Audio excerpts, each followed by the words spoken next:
ल पोखराको गुप्तेश्वर महादेव कुन ठाउँ रे कृष्ण पोखराको गुप्तेश्वर महादेव ल जाउँ अब इन्ट्रान्स सुरु भयो अम्मा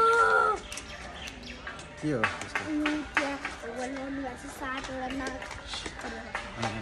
अलि वाक स्लोली यस्तो राम्रो व्यवस्था गरेर चाहिँ पुरै चटक्क पारेर तल पुगिन्छ क्या हामी हो त्यस्तै मेरो साइडमा होइन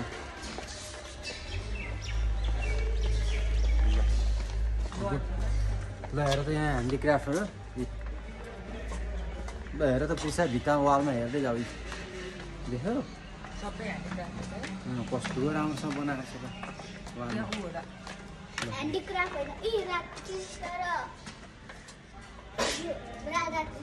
के लपरे चाहिँ क्या यो त महादेव र पार्वती गफर लान्छन् जुङ्गा भएको पार्वती हो र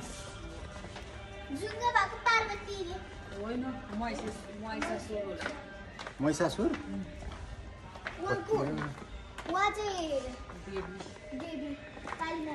ल हेर आठ ओहो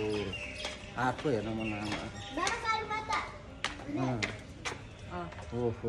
हेर त्यहाँ हजुर खै नाकको ल हेर त आहा ल ल ल हेर त कसरी बनाएर चाहिँ ल यार अब यहाँ चाहिँ फोटो खिच्नु चिप्लो हुन्छ है बिस्तारै होइन है यहाँ हुन्छ अब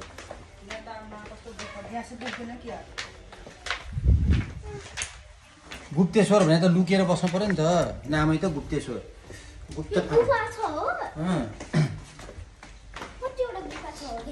ए यहाँ पोखरा त गुफाको भण्डार हो यिन यहाँबाट हुने आउट यताबाट छ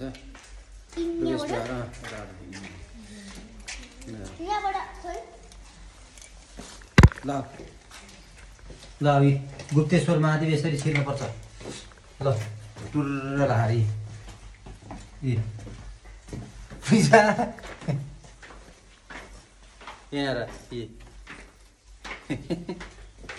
ल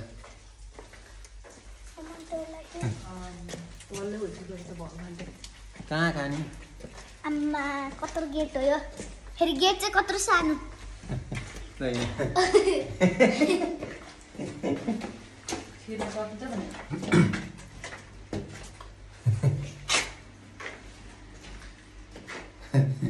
ल पिसा त्यहाँनिर बस्छ त फोटो खिच्नु गुप्तेश्वर महादेव यसरी छिर्ने यहाँ त अक्सिजन पुग्दैन रे तातो है अक्सिजन पुग्न भने फ्यानले गर्ने त्यसरी अक्सिजन हुन्छ कखन गङ्गा यहाँ पानी गरी टाउको छिट्छु म यसले पानी नै पानी हट्छ अलि स्लोली हिँड न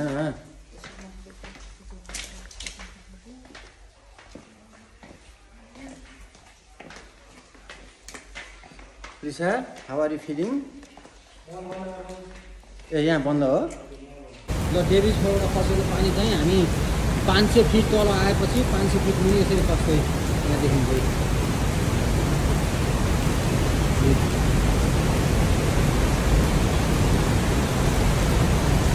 यहाँबाट खसेको यहाँबाट कहाँ जान्छ कसैलाई पनि थाहा छैन यहाँबाट कहाँ जान्छ ल जाउँ यो पानी सबै यहीँ हराएको छ भगवान्को छ ल होइन त्यो त धेरै बेर बस्न सक्दैन गएर यो के पत्र छ अझ नटो ल ल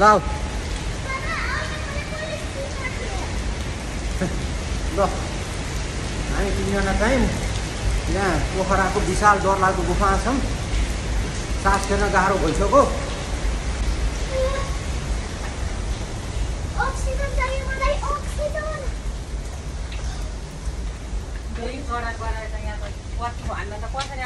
ल हेर त बत्ती पहिला लाइट बालेर आउने ए देख्यौ कि देखेन